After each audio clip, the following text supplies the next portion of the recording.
Thank you, Mr. Chairman. I've been in so many of these hearings, and my observation is that we have two constants that are part of this discussion. You go back for 50 years, we've never generated, other than a couple, 3 years in the Clinton administration, maybe a couple years, more than 17.5% of our GDP and federal revenues. I'm not going to ask each one of you, but would you agree with that statistic? Are you aware of it? Just a nod of your head would be fine. I think it is. I mean, it's black and white. The other thing that's a constant since the Bush years would be that we've been running chronic deficits. I think that's black and white too. Probably got started even back in the Reagan years when we did cut taxes and paid no attention to what we were going to do with spending. That makes perfect sense knowing how this place works. So, given that's a constant, and whenever you, I think, cut taxes, you're going to deplete Treasury revenues a little bit, years 1 and 2 following it. Your economic growth generally does a little better. That might be kind of that trade-off stubbornness of why revenues never get much beyond 17.5%. So regardless of what we do with offshore revenues, whatever we do here, it seems like we'd want to make this place work with the reality of what the economy is able to do. I'd like to start over with Dr. Klausing and then go across the board. And I want you to make a statement. Is it tax policy? That's a bigger issue now on our trillion-dollar deficits we generate every 6 months. When I got here, it was every year about 5 years ago. And is it tax policy or is it spending? And try to make sense with whatever your answer is that it doesn't violate that big statistic that we only generate 17.5% of our GDP and federal revenues. Dr. Klausing. I think one thing we saw in the late 1990s when we did move towards better and better budget situation and ended up once with the surplus, I had to change all my class notes and describe that, well, the U.S. government can run a surplus, is that both taxes and spending are clearly important here. At the time that we ran that surplus, we got taxes relative to GDP more in the neighborhood of 20%. I don't think the 17.5 is an inviolable rule. That number does move around quite a bit. Is 25% where we're currently at? What do you think of it? And that's occurred through COVID, through the present administration. When you look at spending at its current levels, it's closer to 25% of GDP. Oh. I didn't cite that earlier, but that's probably out there.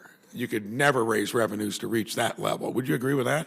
I have a proposal that suggests we should aim to reduce primary deficits by about half to half the size that they are now. I do think we have a huge gap between spending and taxation, and that's a problem, and it's one that Congress... And you'd have to do that on the back of spending, just from the logic that we've been throwing around here. I think taxes have an important role to play. About half of it, you said. In increasing the deficit, and I think people need to be able to compromise and address both sides of that equation. Okay. Mr. Hausman. Yes.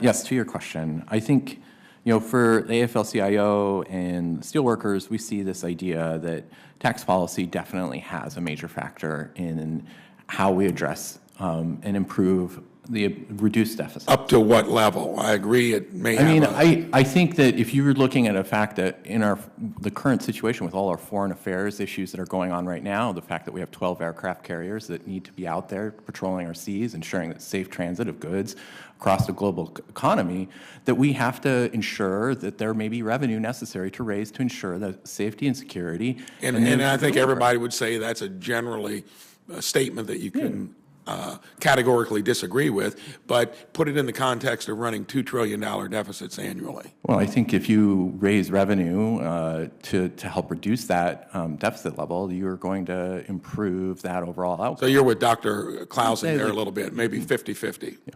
Okay. Correct me if I'm wrong, but I think the tax revenue shrinkage since the passage of the Trump tax law, I've seen estimates anywhere from $1 to $2 trillion. I defer to the experts. It's $150 billion a year, which would be a very small percentage of our current $2 trillion deficits. I acknowledge that. Other than the CBO, right before COVID, was showing that that was almost neutralized. So take that into consideration too, but I'll grant you what is real, $150 billion per year, which is a small percentage of $2 trillion. Well, I believe there's been estimates if the Trump tax law was continued for an additional 10 years, it could be as much as a $4 trillion gap. So my only point is that tax revenue has come down, and certainly not. And that would kind of make sense if you're doubling the time frame, but it's still percentage-wise the small part of our current borrowing and spending. Well, I think I'm right there on the numbers, and I agree with you that if you double the time span, it would be closer to $3 billion to $3 trillion to $4 trillion. I guess my answer to the question is that right now, given the sort of reduction in tax revenue versus, have we continued before, that is more of a tax issue right now than it is a spending issue. Well, then I'd say you're saying 7.5% to 15% of the deficit, which you've just blamed on the Trump tax cuts. That's a much, much smaller figure than where the balance of that deficit's coming from. Dr. Hines. Senator Braun, we've got 3 colleagues waiting in Yes. line. Just, you want to go real quickly, just to... As Senator Braun, I completely agree with you that the deficit is a huge problem and we need to do something about it. Your question was, and obviously you can either cut spending or you can raise taxes or some combination. Your question was, is it possible to conceive of taxing, say, 25% of the national income? There are countries that do it, like France. And if you want to have the economy of France, you can have their policies.